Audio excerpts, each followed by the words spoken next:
Good morning. আশা করব তোমরা সবাই খুব ভালো আছো আর সুস্থ আছো। আমিও খুব ভালো আছি। আজ হচ্ছে 27শে জুন, শনিবার, বাজে এখন সকাল 10টা। আজকের ব্লগটা অনেকটা পরে শুরু করেছি, কিন্তু আমার সকাল কিন্তু অনেক আগে শুরু হয়ে গেছে। সকালে যা যা ঘরে কাজকর্ম থাকে সেগুলো হয়ে গেছে, আমার ভিডিও এডিট হয়ে গেছে। আর আমি অপেক্ষা করছিলাম তাতানের জন্য। তাতান পড়তে গেছে, ওর আজকে বায়োলজি পড়া ছিল। ও আসলে আমি সকালের খাবারটা বানাবো। তো এখানে যে আমি গুঁড়ো আটা রাখি না, সেই বক্সটা অনেক দিন ধোয়া হয় না। তো আটা প্রায় শেষের দিকে ছিল, তো তাই জন্য কালকে রাত্রেই বার করে রেখেছিলাম। আজকে সকালবেলা বাসন ধোয়ার সময় এইটাও ধুয়ে দিয়েছিলাম। তো অনেকক্ষণ হয়ে গেছে, জল ঝরে গেছে, শুকিয়ে গেছে। তারপরে এর মধ্যে আবার আমি বেশি করে গুঁড়ো আটা রাখলাম, যখনই রুটি পরোটা করি এই গুঁড়ো আটা দিয়ে বেলি আর কি। আর এদিকে আগের দিনের আটা মাখা ছিল, একটু বেশি করেই আটা মেখে রেখেছিলাম আজকে সকালে করব বলে, কারণ তরকা তো অনেকটাই করেছিলাম দেখেছিলে। আর তরকা বলেছিলাম যে ইচ্ছা করে বেশি করে করি, সকালে হয়ে যাবে। তাতা নিয়ন্ত্র দুজনেই খেতে ভালোবাসে, রাত্রেবেলাও শুধু শুধু খেয়েছে আর সকালের জন্যও ছিল। তো তাই জন্যই তরকা আছে বলে নিশ্চিন্ত। আটা মাখাও ছিল, কিন্তু রুটি আর করতে দেয়নি আমাকে। তাতান বলছে, গতকাল রাত্রেই বলেছিল, ওর আবার তরকা হলে বলে পরোটা করে দেবে। সে তুমি অল্প তেলে করো কিংবা বাটারে করো, যাই করো, আমাকে পরোটা ভেজে দেবে। তো রাত্রে বলছে ঠিক আছে, আজকে আমি রুটি খাচ্ছি, কিন্তু কালকে সকালে কিন্তু তরকা থাকলে আমাকে পরোটা করে দেবে। তো যেমন বলা তেমন কাজ, তো যার জন্য পরোটাই করছি। তাতানকে আমি একটু বাটার দিয়ে ভেজে দিয়েছি, তেল আর দেইনি। আর আমার জন্য একটু ঘিয়ে ভাজা, আমার পরোটা ঘিয়ে ভাজা বেশি খেতে ভালো লাগে, বাটারের গন্ধটা ভালো লাগে না। তো পরোটা ভেজে তরকা ছিল, সেটা দিয়ে আমাদের দুজনের খাওয়া হয়ে গেছে। খেয়ে দিয়ে এবার আমি ঘরের কাজে যেটুকু কাজ আছে আর কি, এরপর তো রান্নাবান্নায় ঢুকবো, কিন্তু এই কাজগুলো করতেই হয়। যেমন বাসনগুলো জায়গা মতো রাখা, জামা কাপড় কাচা হয়ে গেলে মেলে দেওয়া। তো আজকে জামা কাপড় মেলা হয়ে গেছে, আর এই এখন বাসনগুলো জায়গা মতো রাখবো, কারণ এই জায়গাটা ফাঁকা না করা পর্যন্ত আমি দুপুরে রান্নাবান্নায় ঢুকতে পারি না। প্রথম কথা, বাসন কোসন কোনোটাই হাতের কাছে পাই না, তার মধ্যে জায়গাটা পুরো আটকানো থাকে, একেই তো ছোটো জায়গা। তাই জন্য সবার আগে আমি রান্নাঘরে ঢোকার আগে আমি এই গামলাটা ফাঁকা করে সরাই এখান থেকে, তাহলে আমার সুবিধা হয়। বাসন কোসনও জায়গা মতো থাকে আর জায়গাটাও ফাঁকা থাকে। তো এখন বাসন কোসনগুলো জায়গা মতো রাখবো, রেখে সবজিগুলো বার করব। আর বার করতে না করতেই তখনই নিচ থেকে মা ফোন করলো যে একটু নিচে আসো, দরকার আছে। তো আমি বুঝতেই পেরেছিলাম যে আগামীকাল আমাদের ইন্দ্রবাবুর জন্মদিন, তো সেই প্রসঙ্গেই হয়তো কিছু বলবে, কিন্তু এই অসময়ে কেন ডাকছে? অন্য সময় হলে তো সন্ধ্যেবেলা ডাকে। পরে গিয়ে শুনলাম মা রান্নাবান্না কিছু করতে হয়নি, আগের দিনের ছিল, আজকে কিছু করেছে, হয়ে গেছে, ফ্রি আছে, তাই আমাকে ডেকেছে। রান্নাবান্না সবাই ঢুকেছি রান্নাঘরে, আর এখন সবাই ঢুকলো, সঙ্গে সঙ্গে আবার নিচে ডাক পড়েছে, মা ডাকলো, বললো একটু আয় কর। এবার এই অসময়ে কিসের জন্য ডাকলো জানি না, দেখি যাই। নিচে আমাদের অনেকক্ষণ সময় লেগে গেছে, প্রায় 1-1.5 ঘন্টা। আমি বারবার উঠে আসতে চাইছি, আর আমাকে তাতান বলছি, আমার শাশুড়ি মা শ্বশুর সবাই আটকে দিচ্ছে, বলছে ঠিক আছে থাক না, আজকে না হয় একটু দেরি করে খাবে, কিংবা আজকে বেশি কিছু রান্না করবে না, এক ঝোল ভাত করবে, বসো। তো এই করে করে আমাকে আটকে রেখেছে, আসতে দেয়নি। আমি জানি আমার উপরে মাছ পড়ে আছে, আজকে আবার ইন্দ্র মাছ একটু বাজার করেছে, একটু সবজি বাজার টুকটাক এনেছে, তো সেগুলোও গোছাতে হবে। তো সেগুলো আমার মাথার ওপর চাপ ছিল, গল্প করছি কিন্তু ওইদিকে আমার চিন্তা। দেখো, গল্প করতে ভালো লাগে যদি ফ্রি টাইম থাকে, মানে কাজবাজ সব সারা বসে আছি, তখন গল্প ভালো লাগে, যেমন আমার মানে শাশুড়ি মা করেছে আজকে। কিন্তু আমার তো আর কাজ পড়ে আছে, আমি তো জানি না। তো যাই হোক, তারপরে অনেকক্ষণ পরে উপরে এসে সবার আগে আমি মাছে হাত দিয়েছি, কারণ মাছগুলো অনেকক্ষণ আনা হয়েছে, তোলা হয়নি। তো পমফ্রেট মাছটা বাইরে রাখলাম, আর এখানে রুই মাছ আর লোটে মাছ এনেছে, অনেক সবজি এনেছে। এখানে গাঠি কচু, এখানে ওল, কাঁচা লঙ্কা, উচ্ছে, কাঁকরোল আর ভেন্ডি, ব্যাস। আর মাছ ধুয়ে মাছ জায়গা মতো তুলে রেখে এই জায়গাটা পুরো ভালো করে সাবান দিয়ে পরিষ্কার করলাম। তো চলো, আজকে বাকি সবজি রেখে দেবো, কিছু করব না, কিন্তু ওলটা সেদ্ধ দেবো। তো পমফ্রেট মাছটা বাইরে রেখেছি, ওটা আজকে করব। আর লোটে মাছ আর রুই মাছ ওই দুটো ভালো করে ধুয়ে ফ্রিজে ঢুকিয়ে দিয়েছি। তারপরে এখানে সবজির দিকে এসেছি। সবজি খুব একটা বেশি আনেনি, অল্প স্বল্প এনেছে। তো যেগুলোই এনেছে সেগুলো সবই রেখে দেবো, আজকে আর কিছুই লাগবে না, শুধু ওলটা বাইরে রেখেছি। আর লঙ্কারও আজকে আর বোটা ছাড়াইনি, কারণ আগের লঙ্কা অনেকগুলো রয়েছে, আগে ওগুলো শেষ হোক, তারপরে এই লঙ্কাটা বার করে বোটা ছাড়িয়ে জায়গা মতো রাখবো। তো এগুলো এই জিপার পাউচে করে জায়গা মতো রেখে দিলাম। আর সবজি আনা মানে টেবিলটা বেশ ভালোই নোংরা হয়, সবজির গুঁড়ো গুঁড়ো পড়ে। তো সেই টেবিলটাও এখন ভালো করে মুছতে হবে, মুছে পরিষ্কার করে। আর এদিকে আমার অনেকটা বেলা হয়ে গেছে, এই যে এখনও আমার কটা বাজে ঠিক মনে নেই, আমি তো ভয়েস ওভার পরে দিচ্ছি, কিন্তু অনেকটা বেলা হয়ে গেছে, মানে এতটাই বেলা হয়েছে। এই সময় আমার মানে রান্নাঘরের কাজ, দুপুরে রান্নাবান্নার প্রায় মানে কি বলবো 90% হয়ে যায়, আর হয়তো অল্প একটু বাকি থাকে। সেইখানে আমার এখনও 90% কেন 10%ও হয়নি, মানে রান্না শুরুই করিনি। তো তো সবার আগে চলে এসেছি, অনেক কিছু বলতে ওলটা আগে কেটে কুকারে দিয়ে দিয়েছি, চালটা ধুয়ে হাঁড়িতে রেডি করেছি, আর শুধু করতে হবে মাছের ঝোলটা। তো মাছের ঝোলের জন্য আগে মশলাটা করে নিচ্ছি, কারণ ফট করে কারেন্ট চলে গেলে তখন আবার মুশকিল হয়ে যাবে। তো মশলাটা রেডি করে রেখেছি, আদা, 2 কোয়া রসুন, একটা ছোট পেঁয়াজ, কাঁচা লঙ্কা, টমেটো সব একসাথে পেস্ট করে নিচ্ছি। তো আমি যখন এই মাছ করি, পেঁয়াজ টেয়াজ দিয়ে করি, তখন এই একসাথেই মশলা করে নিই, ওই আলাদা করে পেঁয়াজ কুচি ওই কুচি ওরমভাবে করি না। মশলাটা করে নিয়ে এখন শুধু মাছের ঝোলটা করলেই ব্যাস রান্না হোক।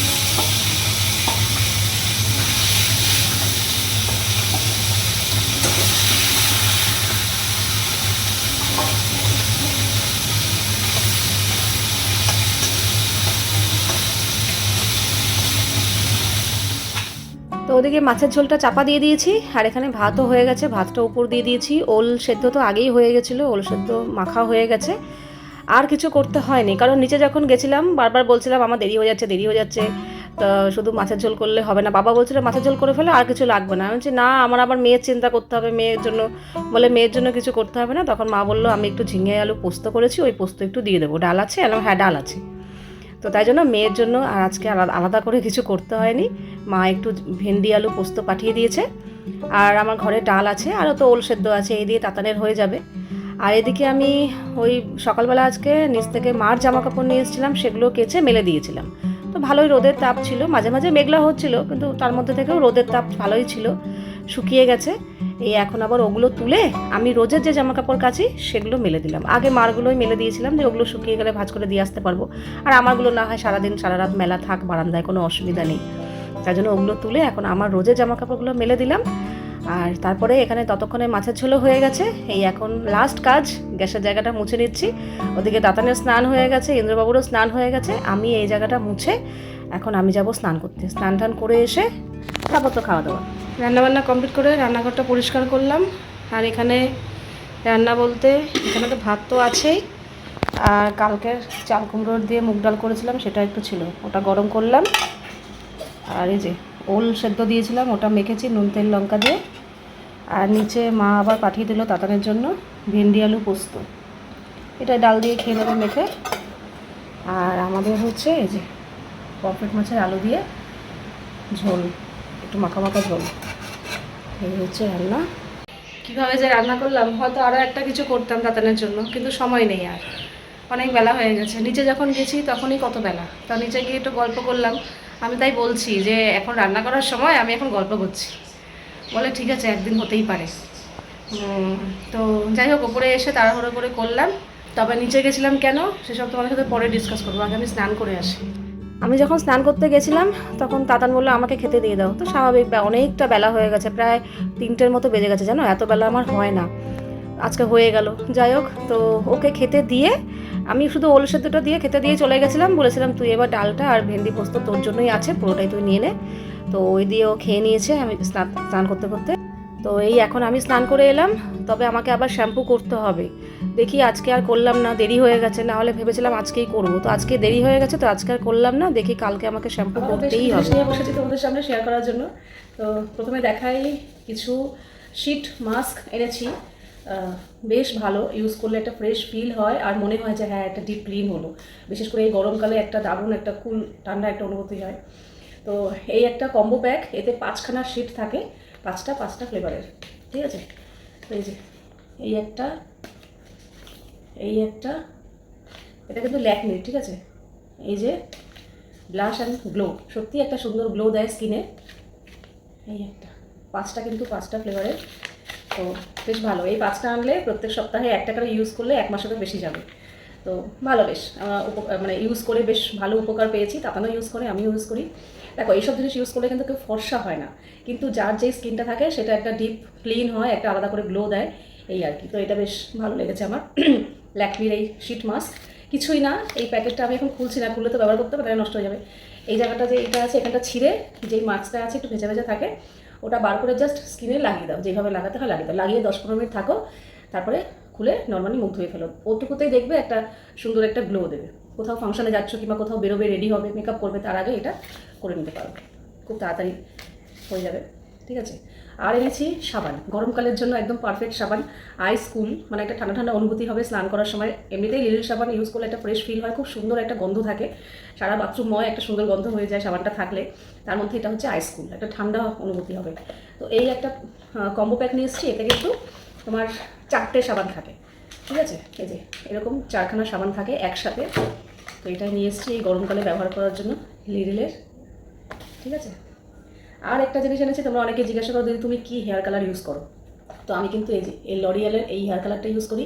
আগে করতাম বার্গেন্ডি কালার, এখন কিন্তু আমি নর্মাল ব্ল্যাক, ন্যাচারাল ব্ল্যাক কালারটাই ইউজ করি। তো আমার বেশ ভালো লাগে। এর মধ্যে কি আছে তোমাদের দেখিয়ে দিই। এই যে এর মধ্যে এই কালার ক্রিমটা থাকে, ইউজ করার সময় এই ক্রিম খানিকটা নিয়ে নিতে হবে, আর একটা ডেভেলপার থাকে। এই ক্রিম আর ডেভেলপার দুটো একসাথে মিশিয়ে অল্প অল্প করে যেটুকু লাগবে, আর যদি চুল বড় লম্বা চুল হয় পুরোটা ইউজ করতে চাও তাহলে এই ক্রিমও পুরোটা দিয়ে দেবে, এই ডেভেলপারও পুরোটা দিয়ে দেবে। তো আমি পুরোটা মাখি না, আমি এই একটা এনে 3-4 বার আমার হয়ে যায়, 3 বার হয়ে যায় ভালো মতোভাবে। তো অল্প একটু ক্রিম নিই আর অল্প একটু ডেভেলপার, এখানে একটা মুখ খোলার সিস্টেম আছে, অল্প একটু ডেভেলপার নিয়ে নিই, মিশিয়ে তারপর চুলে অ্যাপ্লাই করি। চুলে অ্যাপ্লাই করার পর আধা ঘন্টা 30 মিনিট ঘড়ি দেখে রাখি, তারপরে নর্মাল জল দিয়েও ধোয়া যায় কিংবা শ্যাম্পুও করা যায়, কিন্তু আমি একবারে শ্যাম্পুই করে নিই, একবার শ্যাম্পু দিই। তো মোটামুটি 15 দিনের মতো কালার থাকে, মানে মাসে 2বার আমাকে হেয়ার কালার অ্যাপ্লাই করতে হয়। ঠিক আছে। এই যে এই লরিয়ালের আরও অনেক কিছু আছে। এতে তোমার একটা এই যে ছোট্ট একটা শ্যাম্পু থাকে ফ্রি, আর একটা এই ক্রিম থাকে, যেটা আমি শ্যাম্পু করার পর কিছুক্ষণ মেখে রাখি, মানে কন্ডিশনারের কাজ করে আর কি। বেশ ভালো, চুলটা খুব সুন্দর সিল্কি হয়, রাফ হয়ে যায় না। আমি অন্য কালার ইউজ করে দেখেছি চুলটা খুব রাফ হয়ে যায়, কিন্তু এটাতে খুব সুন্দর সিল্কি চুল থাকে, কোনো রাফ হয় না। আর এটা কিন্তু নো অ্যামোনিয়া, এটা কিন্তু কোনো রকম অ্যামোনিয়া নেই। ঠিক আছে। আরও আছে হ্যান্ড গ্লাভস টাভস সব আছে, ওগুলো দেখালাম না। ওর কথাই এত কিছু থাকে এই বক্সটার মধ্যে। বক্সটা এনে আমার অনেক দিন চলে যায়, এই একটা কালার এনে আমার অনেক দিন চলে যায়। আর একটা এনেছি ডেনভার বডি স্প্রে, এটা আমাদের ইন্দ্রবাবুর জন্য, মাঝে মাঝে আমিও ব্যবহার করিনি, গন্ধটা খুব সুন্দর লাগে, খুব ফ্রেশ একটা গন্ধ, বেশ ভালো লাগে। আর অনেকক্ষণ পর্যন্ত থাকে, সকালবেলা দিয়ে বেরোয়, দুপুরবেলা আসে কিংবা অনেকক্ষণ পর্যন্ত এই গন্ধটা থাকে। তো ডেনভারের দুটো পাওয়া যায় ফ্রেগ্রেন্স, আমার এইটা বেশি ভালো লাগে, আর এটাই অনেকক্ষণ পর্যন্ত থাকে, একটা ফ্রেশ গন্ধ ডেনভারের এটা। আর এনেছি Dove hair fall rescue shampoo. এই ডাব শ্যাম্পুটাই আমি এখন ডাব শ্যাম্পুর ভক্ত হয়ে গেছি। আগে আমি অন্য শ্যাম্পু ব্যবহার করতাম, কিন্তু এখন ডাব শ্যাম্পু ইউজ করি। এতে চুল পড়াও খানিকটা বন্ধ হয়, আর হচ্ছে চুলটা খুব সিল্কি থাকে। আমার বেশ ভালো লেগেছে এই শ্যাম্পুটা ব্যবহার করার পর থেকে আমার এই শ্যাম্পুটার প্রেমে পড়ে গেছি। আমি এখন এই শ্যাম্পু ছাড়া আর অন্য কোনো রকম শ্যাম্পু ইউজ করি না, আমাদের পরিবারের সবাই এই শ্যাম্পুটাই আমরা ইউজ করি, এই ডাব শ্যাম্পু। আর তার সাথে ডাব কন্ডিশনার, দুটো একসাথে অ্যাপ্লাই করলে আরও ভালো ফল পাওয়া যাবে। তো ভালো বেশ। আর হচ্ছে আরেকটা ল্যাকমির এই সান এক্সপার্ট কম্প্যাক্ট। ঠিক আছে। এই কম্প্যাক্টটা আমি রেগুলার বেসিসে ইউজ করি। তো এখন যেহেতু গরমকাল, তো এটা আমি ইউজ করলে কী হবে, সূর্যের তাপ থেকেও মানে আমার অনেকটা সানস্ক্রিনের কাজ করবে। তো দুটো একসাথে হবে, আমি কম্প্যাক্টও ইউজ করতে পারছি, প্লাস আমার সানস্ক্রিনেরও কাজ করছে। তো এই যে এটা, ঠিক আছে। এটা হচ্ছে ল্যাকমির সান এক্সপার্ট পাওয়ার ম্যাট, কম্প্যাক্টেরও কাজ করবে আর সানস্ক্রিনেরও কাজ করবে।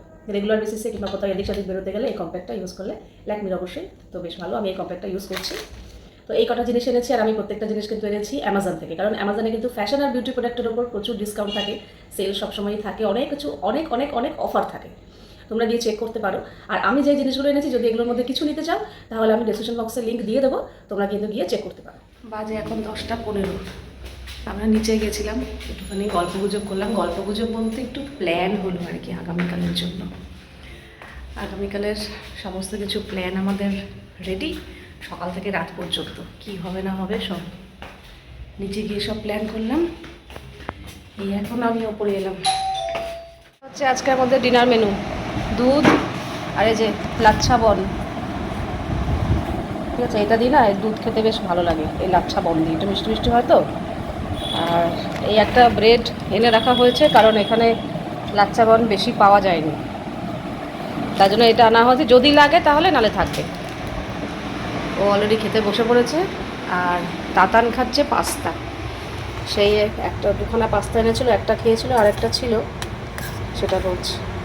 এই যে এটাই খাবে রাতে, এই তো দুধ ব্রেড এইসব খায় না।